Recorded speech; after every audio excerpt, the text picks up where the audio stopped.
Hi and welcome to the Hyland Financial Planning End of Year Economic Update. It's been a really volatile 2 months for share markets, and I wanted to put some context around it with some numbers and some dialogue.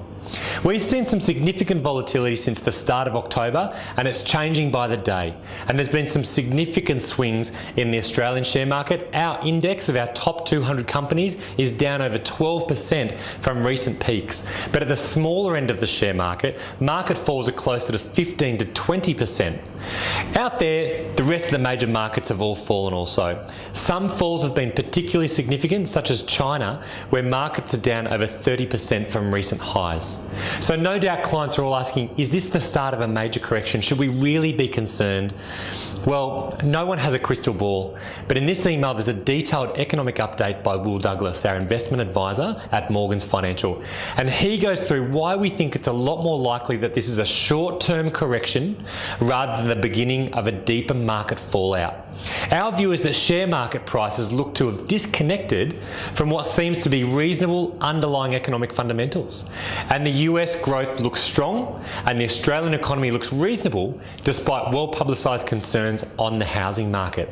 We think that the fundamentals of the economies and the performance of businesses really needs to deteriorate heavily from here to justify lower share markets that we're experiencing now. Otherwise, it's an opportunity. So what's causing this volatility? I think it's all fear.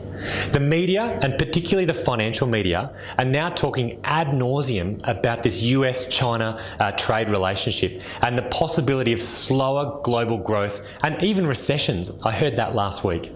Here in Australia, the media is also getting extremely negative about the outlook for our housing prices, which looks to be over the top. I mean, housing prices have cooled, yes, but following a period of significant rises, it's probably fair to expect some cooling.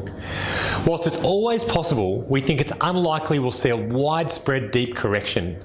We think that a rising unemployment rate and rising interest rates, or both, would need to be required to create this, and a recent Reserve Bank of Australia outlook statement would suggest that neither are a worry at this stage. Interestingly, what I've learned over the years is that share markets seem to move more on sentiment in the short term. There's aggressive buying which drives prices up. And that happens in the short term very quickly, just as there's aggressive selling that drives prices down. And the market seems to respond in this short term to fear and greed of investors. In most cases, none of these share market swings have anything to do with a company's underlying performance. Some company share prices are moving 5 to 10% in a day at present. I've listened to many company CEOs over the last few years who are frustrated by share prices. They can't control them. The only thing they can control is their ongoing operational performance and the future earnings and dividends they generate for us as investors. It's very important to note that over the long term, share prices will move on fundamentals, not sentiment. In terms of positioning clients, I've been having a look at clients' portfolios. If you might be a balanced investor and you're happy to use this opportunity potentially to switch some of your more stable fixed income assets over into shares.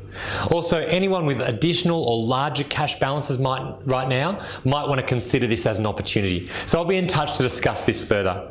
I think it's also really important to mention that at times like this, we really stress the importance of time frames.